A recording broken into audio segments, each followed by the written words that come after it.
उत्तर प्रदेश की राजधानी लखनऊ में विधानसभा का बजट सत्र चल रहा है, जिसमें यूपी के मुख्यमंत्री योगी आदित्यनाथ ने विधानसभा में राज्यपाल के अभिभाषण पर बोलते हुए कहा कि 22 जनवरी को अयोध्या में प्राण प्रतिष्ठा का कार्यक्रम हुआ है, जिसके जरिए भारत के गौरव की पुनर्प्रतिष्ठा हुई है।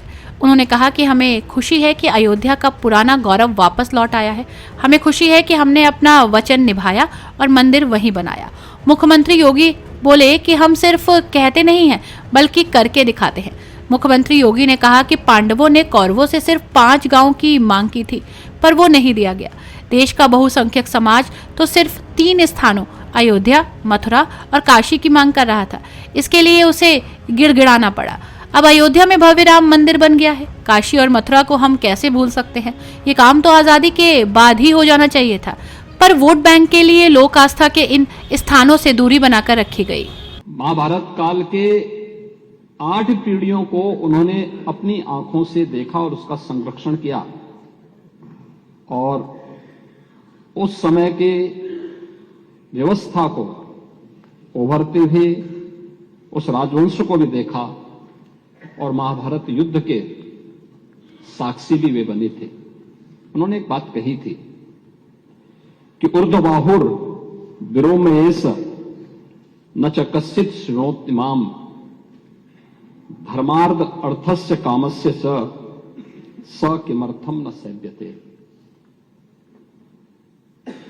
महर्षि वेदव्यास ने एक बात कही थी महाभारत के अंत में। उन्होंने कहा कि उनकी व्यथा थी कि मैं बाहें उठाकर लोगों को समझा रहा हूं कि धर्म से ही अर्थ और काम की प्राप्ति होती है, इसलिए क्यों नहीं धर्म के मार्ग पर चलते। पर कोई मेरी सुनता ही नहीं। ये केवल वेदव्यास की पीड़ा नहीं थी। 2014 के पहले पूरे देश की और 2017 के पहले पूरे उत्तर प्रदेश की भी यही थी।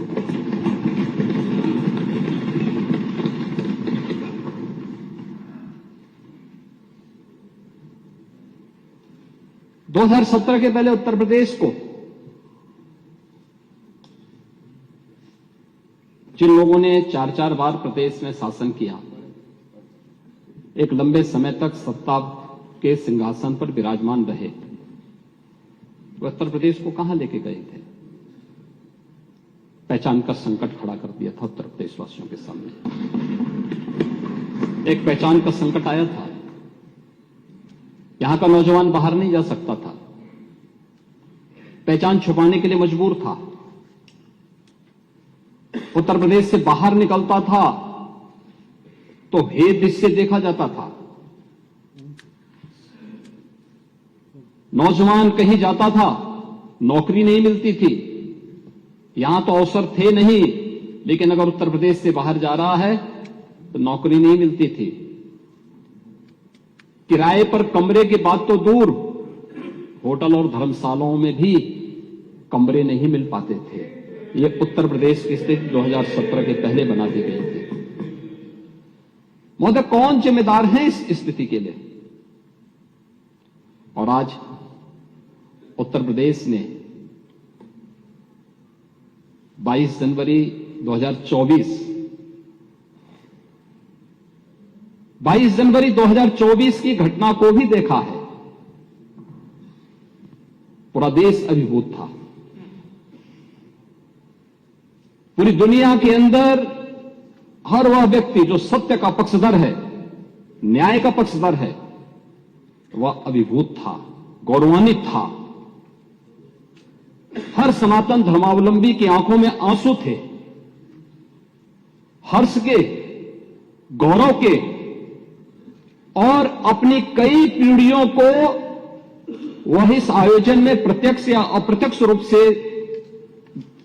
उसके साथ सहभागी बनकर के अपनी पीढ़ियों के प्रति कृतज्ञता ज्ञापित भी कर रहा था और तर्पण भी अर्पित कर रहा था।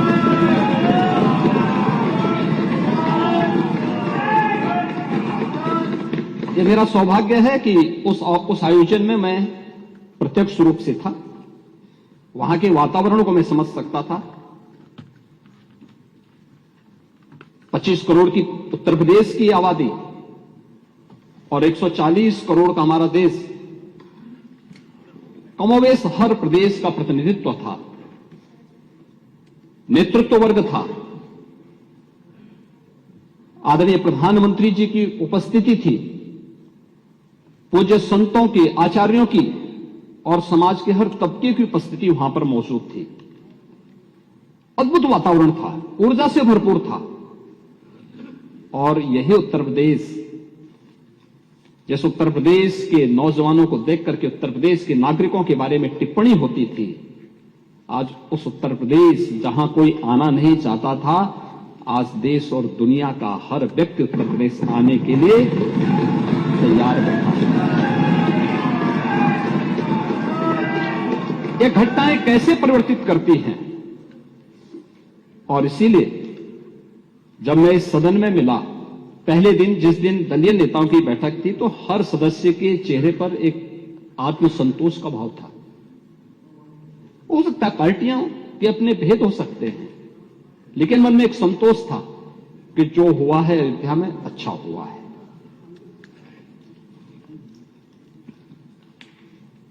और हर व्यक्ति के मन में एक भाव था कि नहीं, अयोध्या हम सबको चलना चाहिए। यह अद्भुत, अलौकिक, अविस्मरणीय क्षण था। हर व्यक्ति गौरवान्वित था, गौरव की अनुभूति कर रहा था। और गौरव की अनुभूति इसलिए कर रहा था कि लगभग 500 वर्षों के एक लंबे अंतराल तक चले लंबे संघर्ष, लंबी कवायद, लंबा वाद विवाद, सर्वानुमति के साथ उसका समाधान का रास्ता निकला और पूरे देश की जनभावनाओं के अनुरूप आज रामलला के भव्य मंदिर के निर्माण का मार्ग प्रशस्त न केवल हुआ है, बल्कि रामलला वहां प्रत्यक्ष रूप से विराजमान भी हुए और सबकी उपस्थिति। दुनिया के अंदर एक पहली घटना थी जहां प्रभु को अपने स्वयं के अस्तित्व के लिए स्वयं प्रमाण जुटाने पड़े थे, स्वयं प्रमाण जुटाने पड़े थे। लेकिन राम की मर्यादा हमें धैर्य की प्रेरणा देती है। उस धैर्य के साथ जो 500 वर्षों के एक लंबे अंतराल को सनातन हिंदू धर्मावलंबियों ने व्यतीत किया, ये वे धैर्य उस प्रसन्नता के रूप में, दीपोत्सव के रूप में, आतिशबाजी के रूप में 22 जनवरी को पूरे हिंदुस्तान के अंदर और दुनिया के अंदर जहां कहीं भी हम देख रहे थे, हर ओर से एक ही आवाज आ रही थी। यह अद्भुत क्षण था और हमें प्रसन्नता इस बात की थी, हम अंतःकरण से प्रसन्नता इस बात की थी कि प्रभु तो विराजमान हुए हैं, उनके भव्य और दिव्य प्रतिमा की प्राण प्रतिष्ठा का कार्यक्रम संपन्न हुआ है, भारत के गौरव की प्राण प्रतिष्ठा का कार्यक्रम संपन्न हुआ है। लेकिन प्रसन्नता इस बात की भी थी कि हमने वचन निभाया और मंदिर वहीं बनाया।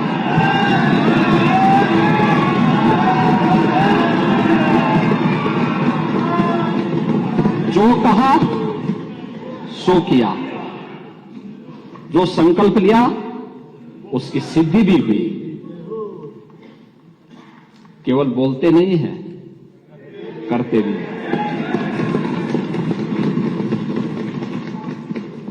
और आज नव्य, भव्य और दिव्य अयोध्या को देख करके भी हर व्यक्ति अभिभूत है।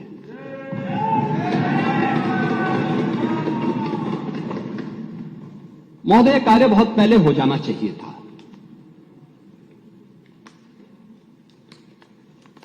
हम मानते हैं मंदिर का विवाद न्यायालय में था,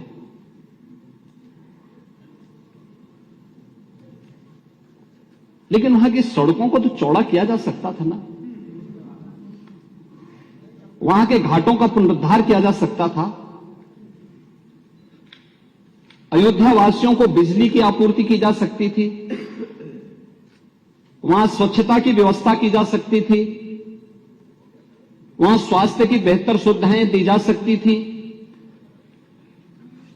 वहां एयरपोर्ट बनाया जा सकता था। विकास के इन कार्यों को किस मंशा के साथ रोका गया था? कौन सी मंशा थी कि अयोध्या का विकास ही अवरुद्ध कर दो, काशी का विकास ही अवरुद्ध कर दो, मथुरा वृंदावन के विकास को ही अवरुद्ध कर दो? महोदय, ये तो मुद्दा नियत का है।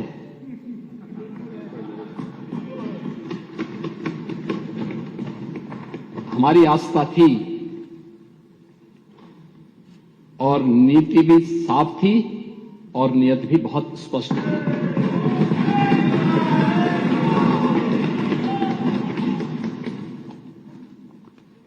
हमने बिना रुके, बिना डिगे, बिना झुके हम लोग अयोध्या भी गए, प्रदेश के हर जनपद में गए। अगर मैं अयोध्या और काशी गया हूं तो नोएडा और बिजनौर भी गया हूं। अयोध्या को इसलिए अभिषिक्त कर दिया गया था कि वोट बैंक कट जाएगा, और नोएडा और बिजनौर इसलिए लोग नहीं जाते थे कि वहां से जाने पे कुर्सी से उतर जाएंगे।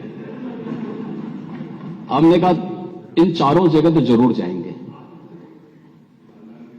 इसलिए भी जाएंगे कि भाई अयोध्या इसलिए जाएंगे, हमारी आस्था का स्थल है,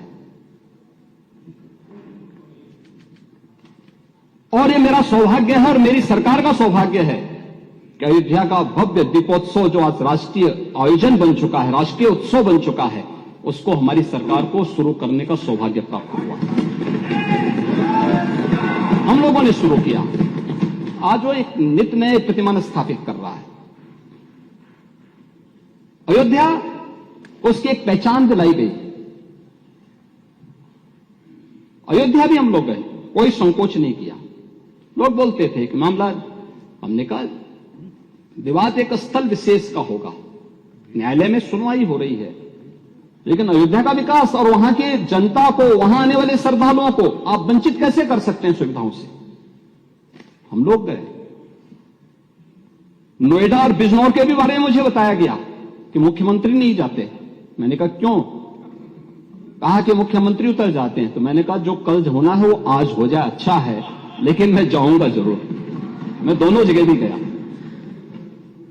जब व्यक्ति स्वयं शाश्वत नहीं है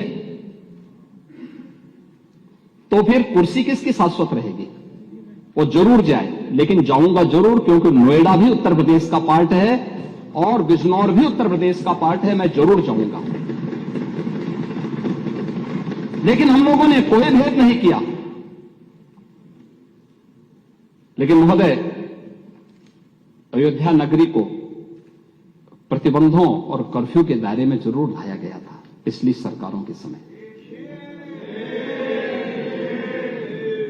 सदियों तक अयोध्या कुत्सित मंशा के लिए अभिषिक्त थी, एक सुनियोजित तिरस्कार भी झेलती रही।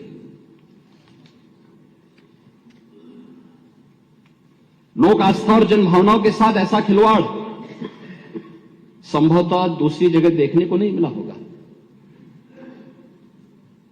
अयोध्या के साथ अन्याय हुआ, और महोदय, जब मैं अन्याय की बात करता हूं तो हमें 5000 वर्ष पुरानी बात भी याद आने लगती है। उस समय पांडवों के साथ भी अन्याय हुआ था, और उस समय कृष्ण गए थे कौरवों के पास। उन्होंने भी कहा था बस दे दो केवल 5 ग्राम, रखो अपनी धरती तमाम, हम वही खुशी से खाएंगे, परिजन पर अस्सी न उठाएंगे। लेकिन दुर्योधन वह भी दे न सका, आशीष समाज की ले न सका। यहां तक कि उसने भी भगवान श्री कृष्ण को बंधक बनाने का कुत्सित प्रयास किया। उल्टे हरि को बांधने चला, जो था साध्य साधने चला। यही तो हुआ था। यही तो हुआ था अयोध्या के साथ, और यही हुआ काशी के साथ, और यही हुआ था मथुरा के साथ भी। हमने यही तो कहा, उस समय 5 गांव मांगे थे। भाई भगवान कृष्ण ने तो पहले कहा, जब वो समझौता कराने के लिए गए थे, महाभारत का युद्ध टालने के लिए गए थे, कि देना हो तो आधा दो, लेकिन इसमें भी यदि बाधा है तो दे दो केवल 5 ग्राम। लेकिन वो 5 गांव, लेकिन यहां तो ये समाज सैकड़ों वर्षों से यहां की आस्था केवल 3 के लिए बात कर रही है। 3 के लिए।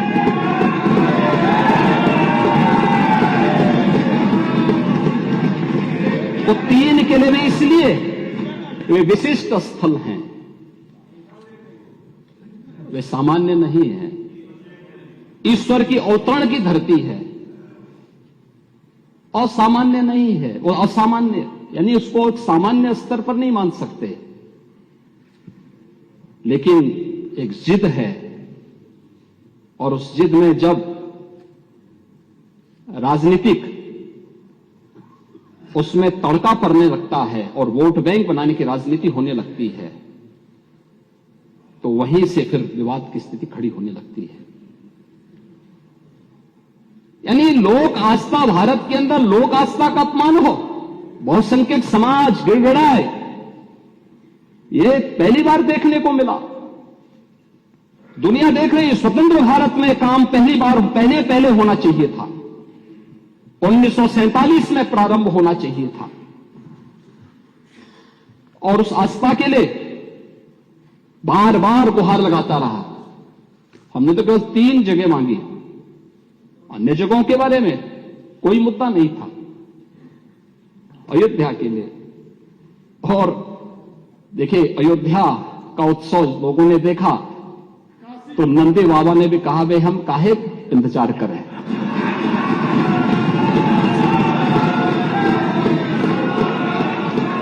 उन्होंने भी इंतजार किए बगैर रात्रि में बैरिकेड तोड़वा डाले, और हमारे कृष्ण कन्हैया कहां मानने वाले हैं।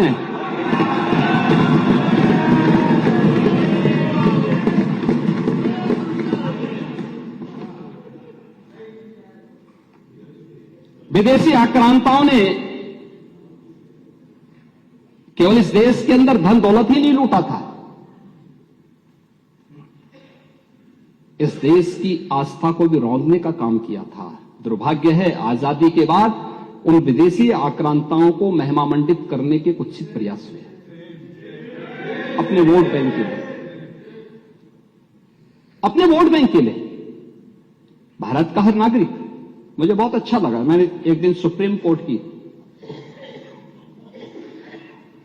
एक अधिवक्ता, संभवतः मैं उसका नाम जान नहीं पा रहा हूं, लेकिन कुछ संभवतः कोई सुबई खान है, उन्होंने उनका एक वक्तव्य मैं सुन रहा था, और बहुत अच्छा वक्तव्य उन्होंने कहा, देखिए हम सब सनातन धर्मावलंबी हैं। हां, मेरा मजहब इस्लाम हो सकता है, वो मेरी उपासना विधि है, मेरा मजहब है, लेकिन जन्म से हम सनातनी भारतीय हैं।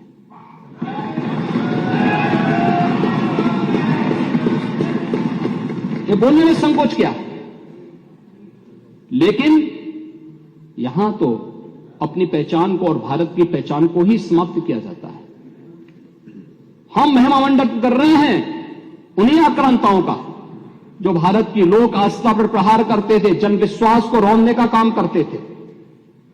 भारत के महापुरुषों, भारत के वीर सेनानियों, भारत के आराध्य देवों को अपमानित करते थे, जिनके खिलाफ हमारे वीर सेनानी लड़े थे, महापुरुष लड़े थे, आज उन महापुरुषों को सम्मानित करने के बजाय हम उन आक्रांताओं को महिमामंडन करें, यह देश अब स्वीकार करने को तैयार नहीं है, कतई स्वीकार नहीं होगा। और तब भी दुर्योधन ने कहा था सुच्याग्रम नेव दास्यामी बिना युद्धेन केशव, यानी सुई की नोक के बराबर भी जमीन नहीं दूंगा मैं, एक कृष्ण युद्ध के बगैर नहीं दूंगा। तो महाभारत का युद्ध तो होना ही होना था। क्या हुआ? पूरा कौरव पक्ष से ही स्वाहा हो गया, समाप्त।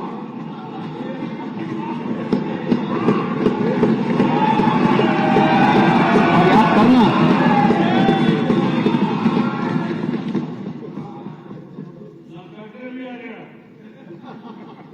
लाक्षागृह का तो अपना इतिहास है, लाक्षागृह का तो इतिहास है। पांडवों को संरक्षण देने वाला लाक्षागृह है। वहां के सारे प्रमाण इस बात को प्रदर्शित करते हैं और न्यायालय के इस फैसले का सम्मान होना चाहिए। महोदय, आज सदियों की प्रतीक्षा अयोध्या में दूर हुई। आज अयोध्या में इंटरनेशनल एयरपोर्ट है। 14 से 15 फ्लाइट अयोध्या से देश के अंदर अलग अलग स्थानों पर जा रही है। ये अयोध्या में प्रारंभ हुआ है।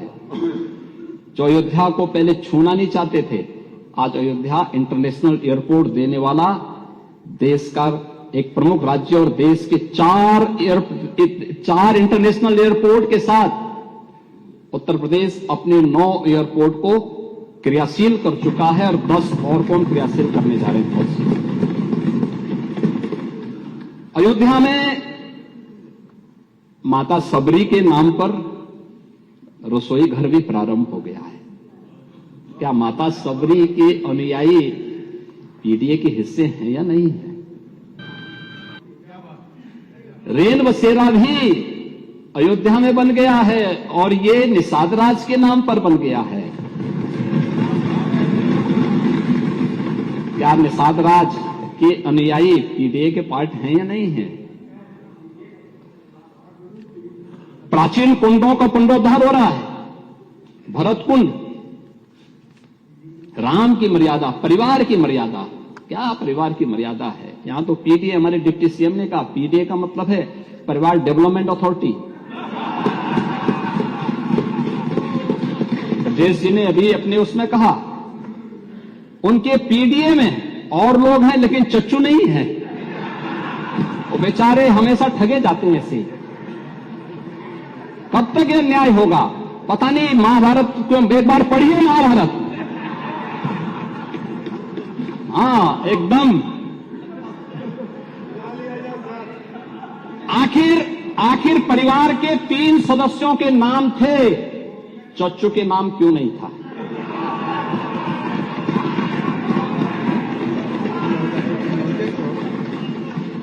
उनका भी नाम देते, वरिष्ठ नेता थे। बेचारा रगड़ते रगड़ते अपने को जो है पीडीए में है ही नहीं। इसीलिए कह रहे हैं ना कि उन्होंने चाचू को ही भुला गए, परिवार के, यानी इस प्रकार से उन्होंने विस्मृत कर दिया कि साइडलाइन में थे नहीं, कैमरे के फोकस में नहीं थे, अब रेड कारपेट पे नहीं चल पाए। इसीलिए हम कह रहे हैं ना कि चच्चू को ही भूल गए और बेचारे चच्चू देखते रह जा रहे हैं कि ठगे गए एक बार फिर। अब ये तो अगर प्रभु राम को ये लोग मानते तो चच्चू के साथ अन्याय नहीं करते। रामायण से सीखते, रामायण में सीखते, या फिर कम से कम महाभारत से ही सीख जाइए। और आप तो वैसे भी कभी कभी आपके बयान आते रहते हैं, लेकिन आप फिर भी बोलते हैं। आप आस्था के बारे में जरूर बोलते हैं। आप देखो अध्यक्ष महोदय, एक महोदय, कैमरे में क्यों नहीं थे? कैमरे के फोकस से बाहर क्यों थे? साइडलाइन क्यों थे? उसको माननीय नेता विपक्ष, प्लीज आप जब बोल रहे कोई भी नहीं बोला ना, आपसे रिक्वेस्ट है, प्लीज बीच में। महोदय, आज अयोध्या की पौराणिकता के साथ साथ वैदिक रामायण सिटी के रूप में तो अयोध्या का विकास हो ही रहा है, लेकिन भौतिक विकास की एक भव्य और दिव्य अयोध्या हम सबको मिल रही है। 31,000 करोड़ रुपए से अधिक के प्रोजेक्ट वर्तमान में अयोध्या में और अयोध्या से जुड़े हुए अन्य इंफ्रास्ट्रक्चर पर खर्च या तो हो चुके हैं या हो रहे हैं। और इसमें धर्मपथ, श्री राम पथ, भक्ति पथ, जन्मभूमि पथ, इन सब का निर्माण कार्य हो चुका है। आज आप जाइए ना, सिंगल लेन की जो सड़कें थी अब वो 4 लेन की हो गई। वहां पे गुप्तार घाट, वहां पे राम घाट, नया घाट एक नए स्वरूप में आ गया। गुप्तार घाट आज कोई जाके देखेगा ना, कितना दिव्य स्थल बन चुका है। राम जी की पेड़ी, सत्र के पहले पानी वहीं सड़ता था।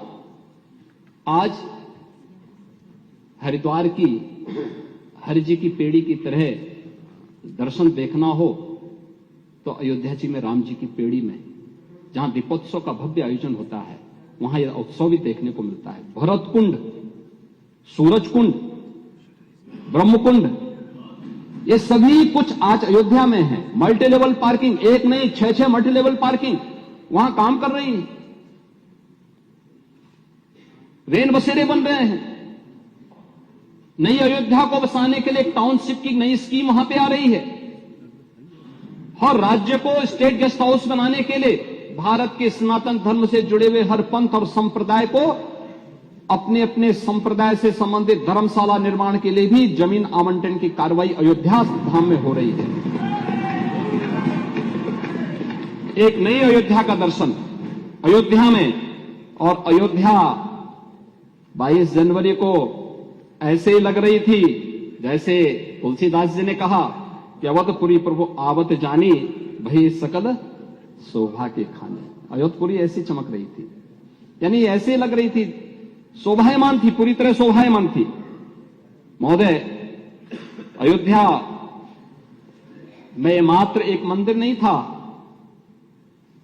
भारत का एक राष्ट्र मंदिर की पुनर्प्रतिष्ठा का कार्यक्रम संपन्न हुआ है। भारत के गौरव की पुनर्प्रतिष्ठा का कार्यक्रम संपन्न हुआ है। भारत के लोक आस्था का सम्मान हुआ है और भारत का जन विश्वास और भी सुदृढ़ हुआ है। भारत की लोकतांत्रिक व्यवस्था पर लोगों का विश्वास मजबूत हुआ है, सुदृढ़ हुआ है। भारत की सनातन आस्था गौरवान्वित हुई है। सचमुच उन सभी पूर्वजों के प्रति तर्पण अर्पण करने का भी एक अवसर था जिन्होंने अपने आप को इस पूरे आंदोलन के प्रति होम किया था। 3 लाख से अधिक हिंदू शहीद हुआ था अयोध्या के लिए। ये लड़ाई संतों के स्तर पर, राजाओं के स्तर पर, वीरों और वीरांगनाओं के स्तर पर, निहंगों के स्तर पर, हर स्तर पर ये लड़ाई लड़ी गई थी। और 1984 के बाद राष्ट्रीय स्वयंसेवक संघ के नेतृत्व में, पूज्य संतों और विश्व हिंदू परिषद के नेतृत्व में जो लड़ाई लड़ी गई, उसकी परिणति थी कि अंत में 2019 में माननीय उच्चतम न्यायालय के एक सर्वानुमत फैसले के बाद एक निष्कर्ष पर पहुंचा गया और आज भव्य मंदिर का निर्माण वहां पर इस रूप में हम सबको देखने को मिला है। और हम सब सौभाग्यशाली हैं कि 500 वर्षों के इस लंबे अंतराल की वर्तमान पीढ़ी सौभाग्यशाली है जो अवधपुरी में प्रभु के इस भव्य और दिव्य नव्य मंदिर के निर्माण कार्य को उसका साक्षी बनी है। महोदय, 16 दिन में 36 लाख से अधिक श्रद्धालुओं ने अयोध्या धाम में दर्शन किया है। 36 लाख से अधिक। व्यवस्था ऐसी कि कोई पूरब से, कोई पश्चिम से। कल अरुणाचल प्रदेश के माननीय मुख्यमंत्री, वहां का पूरा कैबिनेट, वहां की पूरी विधानसभा अयोध्या धाम में दर्शन करने के लिए आई थी।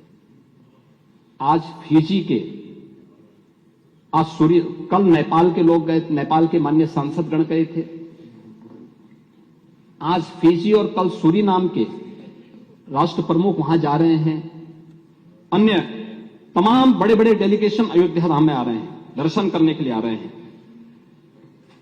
और आज जो कोई अयोध्यापुरी में अब आ रहा है, बरबस उनके मुंह से तुलसीदास जी की पंक्तियां निकल पड़ी हैं कि अवधपुरी अति रुचिर बनाई। अब हर व्यक्ति इस बात को कहने के लिए मजबूर है, नहीं तो हमारे विपक्ष के मित्रों ने क्या कर दिया था अयोध्या में। उन्होंने अयोध्या को किस रूप में बना दिया था। अयोध्या गलियों में गोलियों की तड़तड़ाहट होती थी, परिक्रमा में बैन परिक्रमाएं प्रतिबंधित होती थी, कर्फ्यू लगता था। अयोध्या आने के लिए देश के अंदर राम नामी गमछा अगर किसी ने ओढ़ा हुआ है उसको गिरफ्तार करके बंद कर दिया जाता था। यही देश ने देखा। 1990 से लेकर के लगातार एक लंबी लड़ाई जिस स्तर पर लड़ी गई और आज उसका परिणाम हम सबके सामने है कि आज अयोध्या में हम इस बात के लिए आश्वस्त कर सकते हैं, अब ये भव्य और दिव्य नव्य अयोध्या जिस रूप में आई है, ये हर भारतवासी को तो अपनी ओर आकर्षित करेगी, हर सनातन धर्मावलंबी को आकर्षित करेगी ही। देश के टूरिस्ट डेस्टिनेशन का, दुनिया का सबसे बड़ा केंद्र और दुनिया की सांस्कृतिक राजधानी बनने की ओर अग्रसर होगा। अयोध्यापुरी को उस रूप में विकसित करने की एक नई तैयारी सरकार के द्वारा प्रारंभ की गई है और उस ओर महामहिम राज्यपाल जी ने ध्यान आकर्षित भी किया है।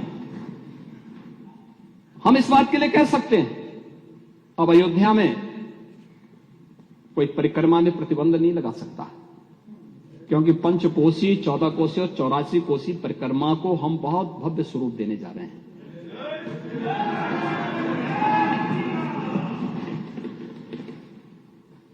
महोदय, वहां पे कोई कर्फ्यू नहीं लगाएगा। अब तो वहां पे मंगल भवन अमंगल हारी की इस कीर्तन के साथ अयोध्या की गलियों में गूंज सुनाई देगी। अब अयोध्या, जिसका नाम अयोध्या था, सचमुच अयोध्या के रूप में जानी जाएगी, क्योंकि कुछ लोगों ने अपने निहित स्वार्थ के लिए उसको युद्ध की भूमि में बदल दिया था। लेकिन अब अयोध्या में ऐसा नहीं होगा। लेकिन हम आश्चर्यचकित थे कि जब यहां पे मेरे सहयोगी संसदीय कार्य मंत्री जी ने अयोध्या से संबंधित 500 वर्षों की इस प्रतीक्षा से संबंधित संकल्प को इस सदन में रखा था,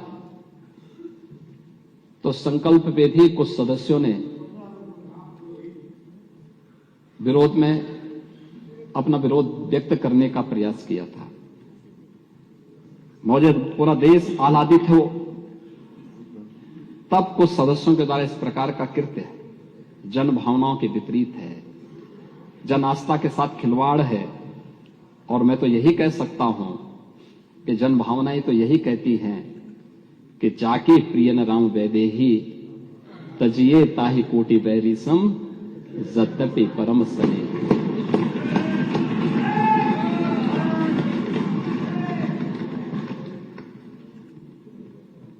तब कर्फ्यू का सन्नाटा था, आज अयोध्या मंगल भवन अमंगलहारी की ध्वनि से गुंजायमान हो रही है। तब की सरकार ने अयोध्या की उपेक्षा की थी और आज हमसे पूरा भारत एक नई अपेक्षा रखता है और उस नई अपेक्षा के साथ आज अयोध्या आप सबको भी अयोध्या के लिए प्रभु के दर्शन करने के लिए आमंत्रित करती है। सभी को, पूरे सदन को, मान्य सदन को। पर वो तो सबके हैं, वो तो भक्त वत्सल हैं, सबके हैं और हम सबको वहां जाना चाहिए अयोध्या में, क्योंकि तो भारत आ रहा है, वहां पे पूरा देश आ रहा है, पूरी दुनिया आना चाहती है अयोध्या। महोदय, महामहिम राज्यपाल जी ने अपने अभिभाषण की शुरुआत ही यहां से की, लेकिन हमारे नेता प्रतिपक्ष ने एक भी शब्द उस पर नहीं बोले, एक भी शब्द नहीं बोले। आज भी उनको वोट की चिंता है। यानी राज्य की चिंता नहीं है, वोट की चिंता है, गौरव की चिंता नहीं थे प्रदेश और देश की, लेकिन वोट की चिंता जरूर है। और ये वोट बैंक की चिंता तो बड़ी खतरनाक व्यथा है ये। और उस व्यथा को जो महर्षि वेदव्यास ने व्यक्त की थी, उसी व्यथा की ओर मैं ध्यान आकर्षित कर रहा था। यानी वोट बैंक के लिए हम किस स्तर पर जाकर के राष्ट्रीय मुद्दों पर, जन लोक आस्था के मुद्दे पर, जन विश्वास के मुद्दे पर कैसे खिलवाड़ कर रहे हैं। अभिभाषण की शुरुआत में राज्यपाल जी के द्वारा व्यक्त किए गए शब्दों का भी हम समर्थन नहीं कर पाए, क्योंकि वह तो पार्टी लाइन से ऊपर के शब्द थे। उसके प्रति पूरे सदन को संवेद स्तर से उसका समर्थन करना चाहिए था, लेकिन वह नहीं हो पाया। महोदय, महामहिम राज्यपाल जी ने माघ मेले की भी चर्चा की और अभिभाषण में बात कही कि माघ मेला को हम 2025 के प्रयागराज महाकुंभ के पूर्व के रिहर्सल के रूप में देख करके उसके अनुसार रणनीति भी बना रहे हैं और सरकार सचमुच उसके अनुरूप कार्य योजना को लेकर के आगे बढ़ी है। हमारे सामने उदाहरण है। ये हमारा सौभाग्य है 2019 के प्रयागराज कुंभ को आयोजित करने का सौभाग्य हमारी सरकार को प्राप्त हुआ था और 15 जनवरी से 4 मार्च 2019 तक प्रयागराज में जो कुंभ आयोजित हुआ, पहली बार 24 करोड़ से अधिक श्रद्धालुओं ने प्रयागराज कुंभ में आकर के एक नया कीर्तिमान स्थापित किया। सुरक्षा, स्वच्छता और सुव्यवस्था का क्या मॉडल हो सकता है, ये प्रयागराज कुंभ में देखने को मिला था। प्रयागराज कुंभ दुनिया के 100 से अधिक देशों के एम्बेसडर्स वहां आए थे, हाई कमिश्नर्स वहां आए थे। इतने बड़े जमावड़े को देख करके, इतने बड़े श्रद्धालुओं के समूह को देख करके अभिभूत थे। तमाम देशों के राष्ट्राध्यक्ष आए थे। आदरणीय प्रधानमंत्री जी के मार्गदर्शन में जो वहां व्यवस्था बनाई गई थी, सबने उसकी सराहना की। और मौनी अमावस्या के दिन 5 करोड़ श्रद्धालुओं ने प्रयागराज में संगम तट पर स्नान किया था। पहली बार आजादी के बाद प्रयागराज में अक्षय वट का दर्शन श्रद्धालुओं के लिए खोला गया। सरस्वती कूप के दर्शन श्रद्धालुओं ने किए। ये प्रयागराज के अंदर ये दृश्य भी हर व्यक्ति देख करके अभिभूत था। और हमारी सरकार ने अभी से व्यवस्था प्रारंभ की है कि हम लोग 2025 के कुंभ को भव्य और दिव्य रूप में स्वच्छता, सुरक्षा और सुव्यवस्था के उसी मॉडल के रूप में आगे लेकर के जाएंगे जो 2019 में दिया गया था, उसी मॉडल को। क्योंकि हमारा मानना है, अब अयोध्या में 19 के पहले जब प्रयागराज 19 में जब प्रयागराज कुंभ था, तब काशी में काशी विश्वनाथ धाम इस रूप में नहीं था,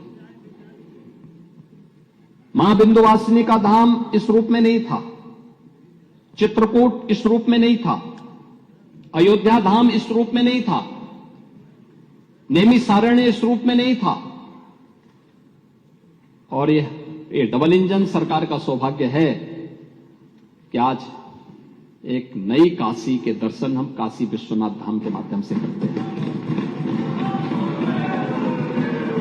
अब काशी, कितने लोग काशी में आ गए, बड़ी संख्या में। मैं वो भी आंकड़े आपको दूंगा कि कितना लाभ यूपी को हो रहा है। इसलिए हम लोगों का अनुमान है कि 2025 के प्रयागराज कुंभ में 19 के कुंभ की तुलना में उसके 1.5 से 2 गुना श्रद्धालु प्रयागराज में आएगा। उसके अनुसार उस प्रकार की अवस्थापना सुविधा, उस प्रकार का उसका विस्तार और ये सभी सुविधाएं हम लोग वहां पर उपलब्ध करवा। कोरोना कालखंड में जो बच्चे निराश्रित हो गए थे, उन बच्चों को वहां पर प्रवेश दिया गया है। इंफ्रास्ट्रक्चर कैसे होना चाहिए, इसी तर्ज पर हर जनपद में हम पहले चरण में मुख्यमंत्री कंपोजिट विद्यालय के रूप में 57 शेष जनपदों में हम स्थापित करना चाहते हैं। और फिर इसे हम सभी 826 विकास खंडों तक लेके जाएंगे, जिसमें हर विधानसभा भी कम से कम 2-2 विद्यालय हर विधानसभा क्षेत्र में आ जाएंगे। तो यह एक मॉडल होगा शिक्षा का आने वाले समय में, क्योंकि शिक्षा के बगैर किसी बड़े लक्ष्य को प्राप्त नहीं किया जा सकता। और इस कार्यक्रम को बढ़ाने के लिए सरकार पूरी प्रतिबद्धता के साथ काम कर रही है और अटल आवासीय विद्यालय को हमने मॉडल बनाया इसके रूप में लिया है और आज पूरे देश इस मॉडल को लागू कर रहा है। महोदय, उच्च शिक्षा में मां शाकंभरी विश्वविद्यालय सहारनपुर, राजा महेंद्र प्रताप सिंह राज्य विश्वविद्यालय अलीगढ़ और महाराजा सुहेलदेव राज्य विश्वविद्यालय आजमगढ़, तो ये भी हम ही ने खोला, आपने नहीं खोला। मां विंध्यवासिनी राज्य विश्वविद्यालय अलीगढ़ में कौन वाइस चांसलर है? अलीगढ़ में जो वाइस चांसलर हैं वो अनुसूचित जाति के हैं। वर्मा जी, अनुसूचित जातियों के साथ इतना अन्याय मत करिए। एक नहीं, अब मैं ये गिनाने का समय नहीं, जब गिनाना प्रारंभ कर दूंगा ना, आप लोग फिर सामने से मुंह बात नहीं कर पाएंगे। इसलिए अच्छा होगा कि शांति रहे तो अच्छा रहेगा। महोदय, मां विंध्यवासिनी राज्य विश्वविद्यालय मिर्जापुर, मां पाटेश्वरी देवी राज्य विश्वविद्यालय देवीपाटन और मुरादाबाद में भी एक नए और साथ साथ कुशीनगर में महात्मा बुद्ध कृषि और प्रौद्योगिकी विश्वविद्यालय की स्थापना की कार्रवाई हमारी वर्तमान में गतिमान है। प्रदेश के अंदर गोरखपुर में आयुष विश्वविद्यालय, लखनऊ में मेडिकल यूनिवर्सिटी के निर्माण का कार्य अपने अंतिम चरणों में चल रहा है और बहुत शीघ्र, यानी इनमें इन्होंने अपने रेगुलर कार्यक्रम को प्रारंभ कर दिया है, लेकिन शेष अन्य उस कार्यक्रम भी हमारे तेज होंगे।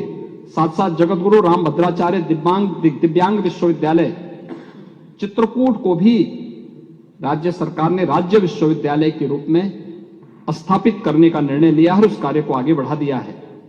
निजी क्षेत्र में भी 15 विश्वविद्यालयों को लेटर ऑफ परफॉर्मेंस, 15 को लेटर ऑफ इंटेंट जारी किए गए हैं और लगभग 1 दर्जन से अधिक अन्य आवेदन हमारे पास आए हैं। जो नए निजी विश्वविद्यालय, सरकार ने एक पॉलिसी बनाई है, शिक्षा की गुणवत्ता बनी रहे इसके लिए भी सरकार कार्य करने को प्रतिबद्ध है और उन्हीं सब मानकों के अनुरूप उन विश्वविद्यालयों के गठन के लिए भी अनुमति दी जा रही है। 26 नए पॉलिटेक्निक की स्थापना, जिनमें 15 क्रियाशील हो चुके हैं, 35 ITI जिनमें 8 क्रियाशील हो चुके हैं, 150 ITI जो टाटा टेक्नोलॉजीज के साथ मिलकर के उनके न्यू एज कोर्सेज को हम उनके साथ जोड़ सकें, इन सब के साथ उनके अपग्रेडेशन की कार्रवाई युद्ध स्तर पर आगे बढ़ रही है। स्वामी विवेकानंद युवा सशक्तिकरण योजना के अंतर्गत 17,61,000 से अधिक युवा स्मार्टफोन से और 7,54,000 युवा टैबलेट से प्रदेश में हम लोग आच्छादित कर चुके हैं और ये निरंतर जारी है। और प्रदेश सरकार के द्वारा किए गए प्रयासों का ही परिणाम है कि पिछले 6 वर्ष के अंदर 6.5-7 वर्ष के अंदर 6 लाख सरकारी नौकरी हमने पूरी पारदर्शी तरीके से सरकार ने दी है। प्रदेश में 2 करोड़ से अधिक नौजवानों को प्रदेश में ही नौकरी और रोजगार की सुविधा भी उपलब्ध करवाई है। 1 करोड़ 10 लाख से अधिक युवाओं को और उद्यमियों को प्रदेश में स्वरोजगार के साथ जोड़ने का अवसर भी प्रदान किया है और लगातार प्रदेश में इस कार्य को आगे बढ़ाते हुए आज प्रदेश के अंदर शिक्षा में, तकनीकी शिक्षा में, व्यावसायिक शिक्षा में जो प्रयास प्रारंभ हुए हैं उसके परिणाम सामने आए हैं और अभी हमारे श्रम और सेवायोजन विभाग और व्यावसायिक शिक्षा विभाग ने मिलकर के यूपी के स्किल मैन पावर की डिमांड न केवल उत्तर प्रदेश में और देश में बल्कि दुनिया में भी हो रही है। 5,000 युवा उत्तर प्रदेश के अभी इजराइल के लिए गए हैं, वो इजराइल के लिए चयन हुए हैं। इन 5,000 युवाओं को जिन्होंने ITI की है और इन सभी युवाओं को वहां पर इन सभी युवाओं के लिए चयन की प्रक्रिया पूरी होने के साथ महोदय जो सुविधा वहां मिलेगी, वहां की गवर्नमेंट स्वयं इसमें इन्वॉल्व हो रही है और प्रक्रिया को आगे बढ़ाते हुए लॉजिंग फूडिंग फ्री और उसके बाद भी 1.25 लाख से लेकर 1.5 लाख रुपए हर महीने उन युवाओं को वहां प्राप्त होंगे। डे फर्स्ट से काम प्रारंभ करने के दिन से उनको प्रारंभ होने जा रहा है। यहां दोनों सरकारें इस संबंध में उनके साथ जुड़ रही हैं जिससे उनके हितों को संरक्षित भी किया जा सके और प्रदेश के युवाओं को बेहतरीन सुविधा भी उपलब्ध कराया जा सके।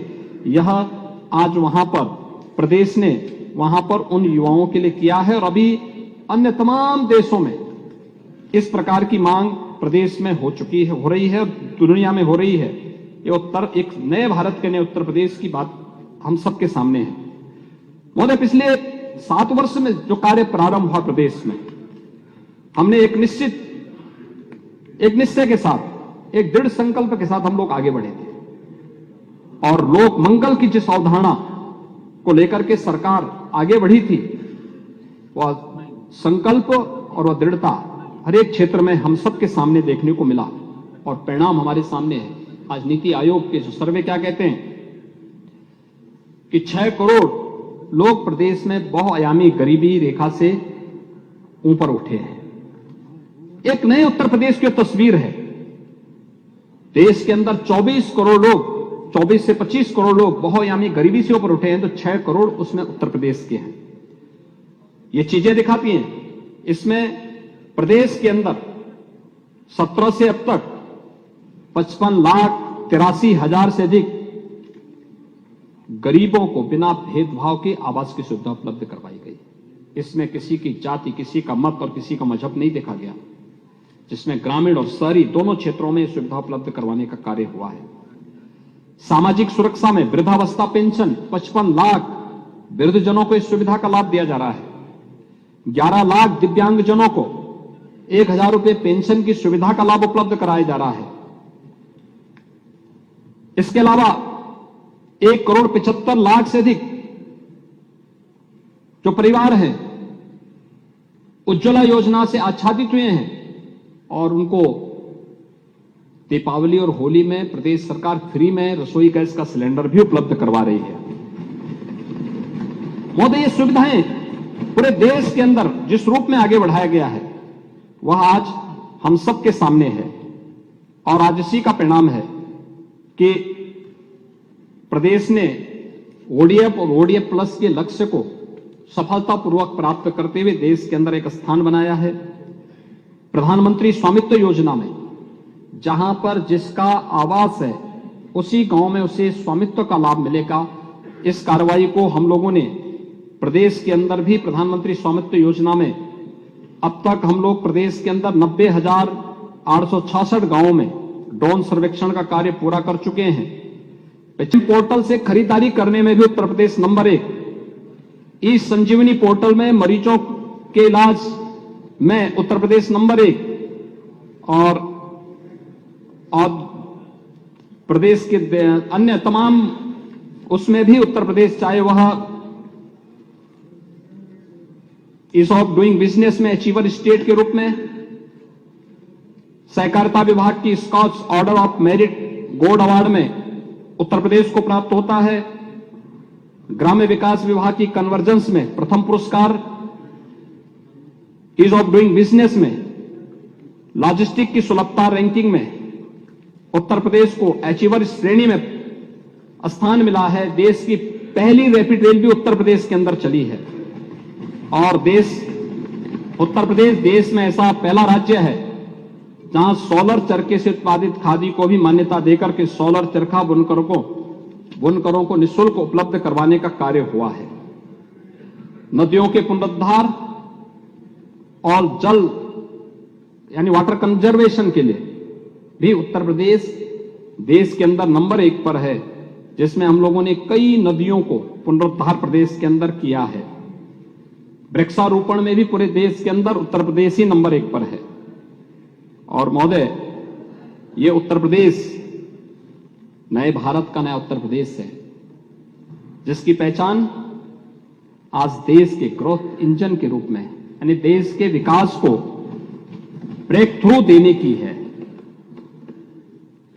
आपने देश के विकास में ब्रेकर बनकर के उत्तर प्रदेश के नौजवानों को पहचान के संकट के में भेज दिया था, लेकिन आज उत्तर प्रदेश देश के विकास को ब्रेक थ्रू दे रहा है।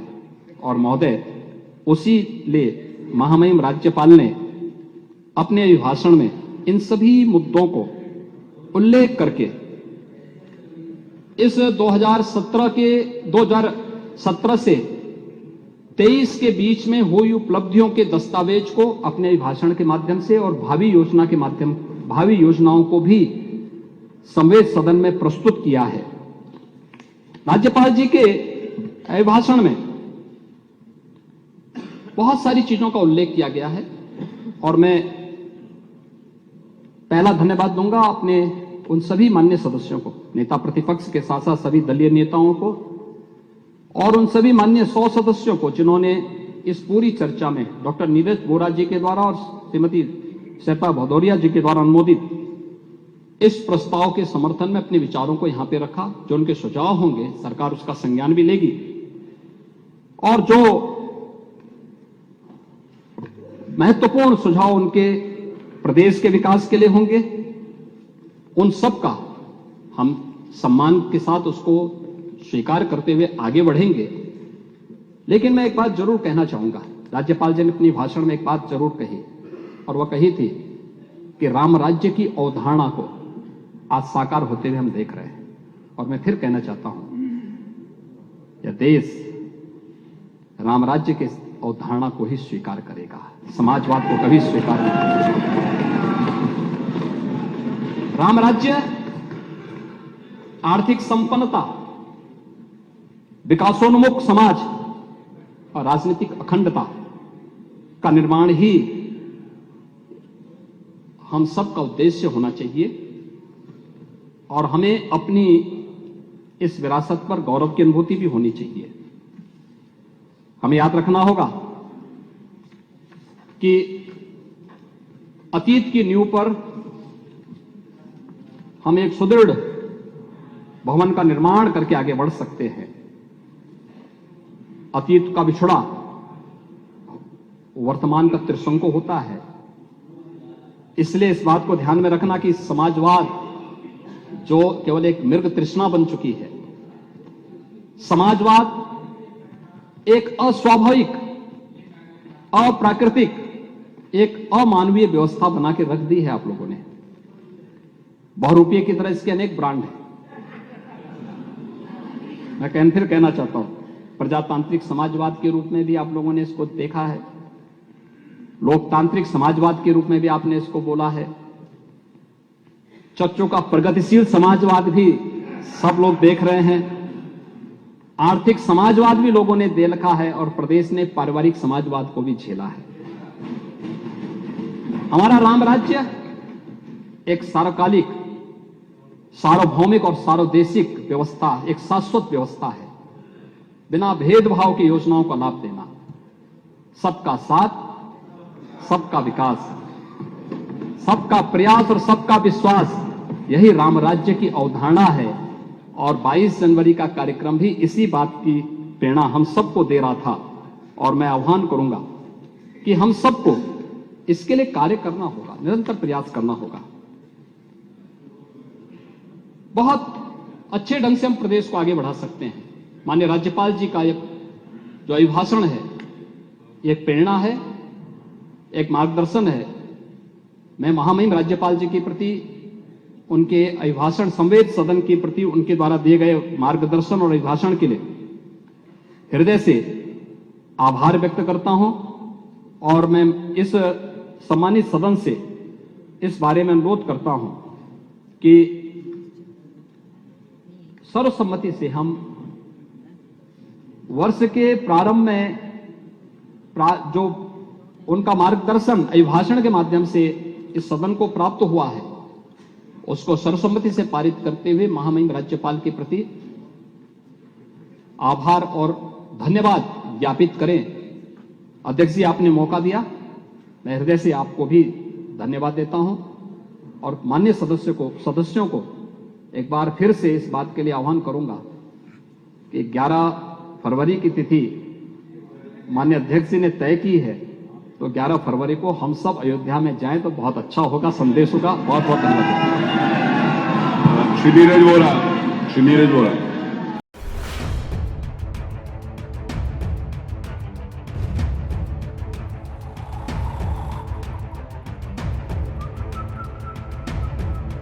हर बड़ी खबर का असली एड्रेस है खबरनामा, इसलिए हर न्यूज अपडेट के लिए सब्सक्राइब करें और फॉलो करें खबरनामा। और इस वीडियो के लाइक बटन को प्रेस कर इस वीडियो पर कमेंट के जरिए अपनी राय देना ना भूलें।